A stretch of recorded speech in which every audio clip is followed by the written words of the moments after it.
Welcome back. Today in this video, let's discuss about how to make your Instagram story icon smaller. So first thing you have to do is to go to your Instagram mobile application. And you can see the story icon are too big.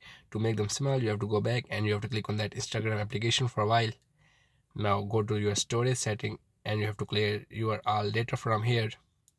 Now you have to go back and you have to open your Instagram application again. Here you have to give your login data. So after opening your Instagram, you can see we have successfully make our story icon smaller. If this trick don't work to you, you have to go to your Google mobile application and you have to search for old version of Instagram and you have to install that. So I will prefer you to wait for a while, and when new update will come, Instagram will automatically solve that problem. So that's all for today. If you guys find that helpful, do subscribe to my channel, and if you have any confusion or any question, you can drop a comment and I will try to help you in my next video.